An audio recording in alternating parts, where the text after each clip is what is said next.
At 78, I made a controversial decision. I refused the nursing home. At 78 years old, the last thing I ever wanted was to become a burden to my family. When my children gently suggested that it might be time to consider a nursing home, I understood their concern. I saw the worry in their eyes, the fear that something might happen to me living alone, especially since my spouse had passed away a few years earlier. They had the best intentions.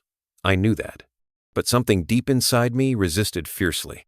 My friends, many of whom had already moved into nursing homes or assisted living facilities, often described their lives as safe but limited restricted by rules, schedules, and routines they didn't choose.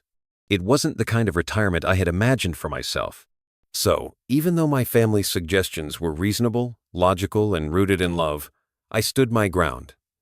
"I'm staying at home," I told them gently but firmly. They worried.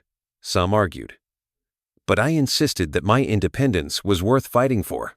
It wasn't an easy decision. I had fears, too. Could I manage on my own? What if there was an emergency? But I knew I had to try. I began taking steps to make my home safe and manageable, understanding clearly that my choice to remain independent would require thoughtful preparation. My first lesson was realizing the value of independence. It's not just physical independence, but emotional and mental independence too. As soon as I committed to staying home, something shifted inside me. It was empowering. Instead of feeling vulnerable or fearful, I felt determined and strong, perhaps more than I'd ever felt before. Every small task became a celebration of self-reliance. Cooking my meals, gardening, handling household chores, these weren't just daily routines anymore.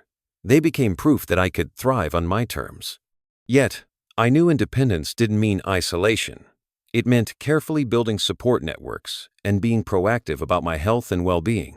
Stay with me as I share the steps I took, the challenges I faced, and the unexpected joys I discovered along the way. My story might surprise you, but more importantly, it might inspire you. Once I made my choice to age independently at home, the first big challenge appeared almost immediately: preparing my home for aging in place. My children had valid concerns: stairs, slippery bathroom floors, clutter that might lead to falls. Rather than resisting these worries, I embraced them as helpful guidelines. The next weeks became a busy, purposeful time as I modified my home to suit my new reality. I installed handrails in critical areas like hallways and staircases, added non-slip mats in the bathrooms and kitchen, and improved lighting throughout the entire house. My family was initially skeptical, viewing these modifications as reminders of vulnerability. But for me, they represented proactive steps to preserve my freedom. During these adjustments, I also learned my second valuable lesson: the importance of asking for help. At first, admitting I needed assistance felt uncomfortable, even embarrassing. Yet, when my son helped me rearrange heavy furniture, and my granddaughter guided me patiently through setting up my new emergency alert system, I discovered something beautiful. Asking for help deepened our relationships. Rather than weakening bonds, it strengthened them. Our conversations became richer, filled with laughter and genuine connection. The act of asking for help wasn't admitting defeat, it was creating opportunities for connection, collaboration, and mutual understanding. At the same time, I realized I needed to invest deliberately in maintaining a social life. My third lesson quickly emerged: independence doesn't mean isolation. Loneliness can be a silent enemy, especially for seniors. So, I joined local clubs, attended community events, and even started hosting regular coffee gatherings in my home for friends and neighbors. Soon, my house buzzed with life, laughter, and companionship. It was a revelation. Maintaining friendships wasn't just emotionally fulfilling, it was essential to my well-being. These friendships provided emotional support, practical help when I needed it, and a sense of community that a nursing home might never offer.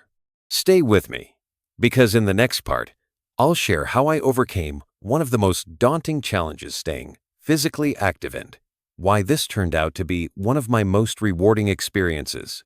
My next major challenge, and perhaps the most intimidating, was staying physically active. It's easy to underestimate how crucial physical strength is until you start losing it. Many of my friends who moved to nursing homes quickly became less active. Not because they wanted to slow down, but because their environment didn't encourage movement. I vowed that wouldn't happen to me. I began simply, committing to daily walks around my neighborhood. Initially, it felt overwhelming. My joints were stiff, my muscles felt weak, and motivation was hard to find some mornings. But soon, I discovered something remarkable. Each step became easier. My daily walks weren't just about exercise. They were about maintaining independence, keeping my body strong enough to handle daily tasks, and, most importantly, keeping my spirits high. One particular morning stands out clearly. As I walked, I met Frank, a neighbor I hadn't talked to much before. He noticed my daily routine and asked if he could join me occasionally. Before I knew it, our small morning walk evolved into a regular community event, with several seniors joining regularly. These morning walks were no longer just physical exercise. They became vibrant social gatherings, providing both physical and emotional benefits. This led to my fourth lesson. Staying active isn't just physical, it's social and emotional too. Our walks allowed us to support each other, share stories, and even laugh through our shared aches and pains. This camaraderie was invaluable. Rather than feeling vulnerable or isolated, I felt connected, strong, and inspired. Moreover, I discovered other physical activities that kept my life dynamic and engaging. Simple stretches, gentle yoga classes, and even gardening kept my muscles active and my mind sharp. Each new activity reminded me that aging wasn't about limitation, but exploration. I began to see my independence, not as a solitary battle, but as an active choice that enriched my life every single day. Yet there was still more to learn, and one particular realization surprised me profoundly. As my confidence in living independently grew, I stumbled upon an unexpected truth, perhaps the most powerful lesson of all: the importance of purpose. When I first retired, I envisioned endless days of relaxation. No deadlines, no obligations, just leisure. But soon enough, I realized something was missing. Relaxation alone wasn't fulfilling. I needed something deeper, something meaningful to fill my days and drive my enthusiasm. Retirement without purpose can quickly become monotonous, even depressing, especially when you're aging independently. This realization became crystal clear when a local community center asked if I'd consider volunteering. Initially hesitant, I finally agreed, mostly out of curiosity. Little did I know, this decision would profoundly reshape my retirement. My first volunteer task involved helping young children learn to read. At 78, I found myself seated at a small table, surrounded by eager, smiling faces. In those simple reading sessions, I discovered joy I hadn't felt in years. Helping those children opened my eyes to life experiences and skills still mattered deeply. Soon, volunteering became a cornerstone of my routine. It provided structure, meaningful connections, and, above all, a profound sense of purpose. I was making a real difference, actively contributing to my community instead of simply passing the days. My independence took on new depth. It wasn't just about living alone, it was about actively choosing how to give my life meaning. This experience taught me my fifth critical lesson. Independence is enriched by purpose. You need reasons to wake up each morning excited about the day ahead. For me, it was volunteering. For others, it might be mentoring, creative hobbies, gardening, or teaching. What matters most is discovering what gives you joy and doing it passionately. Choosing to live at home gave me the freedom to find these passions and pursue them.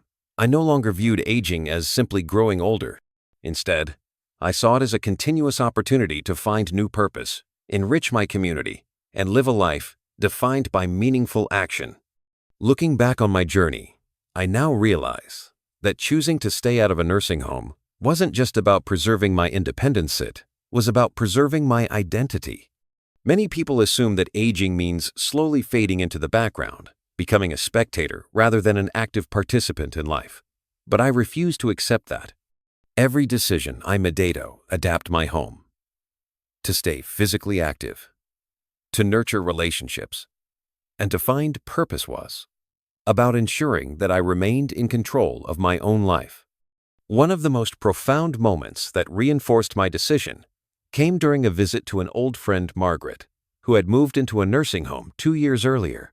She had always been full of life, an adventurous spirit who loved gardening, playing the piano, and taking long walks. But when I saw her, something was missing.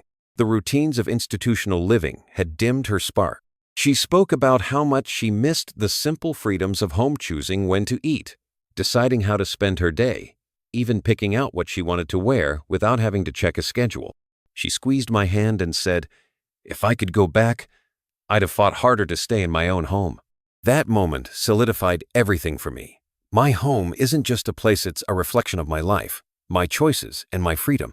I have the ability to shape my days, to wake up in my own bed, surrounded by familiar comforts, and to live life on my terms.